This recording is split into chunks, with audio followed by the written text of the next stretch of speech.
இப்ப எந்த ஒரு பொண்ணுமே வந்து பாத்தீங்கன்னா வரதட்சணை கொடுமை இல்ல மாமியார் கொடுமைக்கெல்லாம் டிவோர்ஸ் பண்றதே கிடையாது. ஏன்னா மாமியார் ஃபர்ஸ்ட் கூட இருக்கிறதுல ஒண்ணு. அப்ப அவங்க ரெண்டு பேத்துக்குள்ள என்ன கருத்து வேறுபாடு இருக்கு?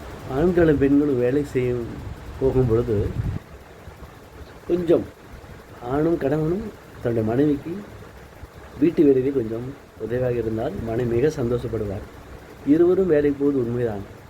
மனைவியும் ஒரு உயிர் தானே. தனக்கு தன்னுடைய கணவன் ஏதாவது ஒரு செய்ய வேண்டும், உதவி செய்ய வேண்டும், வெட்டி வைத்துக்கொண்டு கொடுக்க வேண்டும் என்று ஆசைப்படுவது இருக்கே.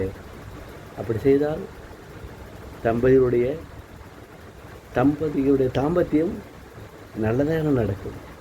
இப்ப எந்த ஒரு பொண்ணுமே வந்து பாத்தீங்கன்னா வரதட்சணை கொடுமை இல்ல மாமியார் கொடுமைக்கெல்லாம் டிவோர்ஸ் பண்றதே கிடையாது. ஏன்னா மாமியார் ஃபர்ஸ்ட் கூட இருக்கிறதுல ஒண்ணு. அப்ப அவங்க ரெண்டு பேத்துக்குள்ள என்ன கருத்து வேறுபாடு இருக்குது? பொண்ணுங்க மாறிடுச்சு, வெளியே வந்துடுச்சு, சம்பாதிக்குது, நல்ல செலவு பண்றாங்க, அவுட்டிங் போறாங்க, எல்லாம் பண்றாங்க. பட் பசங்க வந்து அதே மாதிரி குஷன்ல உட்காந்துட்டு காஃபி எடுத்துட்டு வா, டீ எடுத்துட்டு வான்றது வந்து நீ ஒரு நாள் எடுத்துட்டு வா, நான் ஒரு நாள் எடுத்துட்டு வரேன். அந்த ஒரு கான்செப்ட் வந்து I think it will be okay. அதையும் மீறி நான் சொல்றேன் நீ கேளு, இல்ல நான் சொல்றது மட்டும் தான் நீ கேட்கணும் அப்படிங்கிற போது தான் ஐ திங்க் இந்த டிவோர்ஸ் அப்படிங்கிற ஒரு டாக்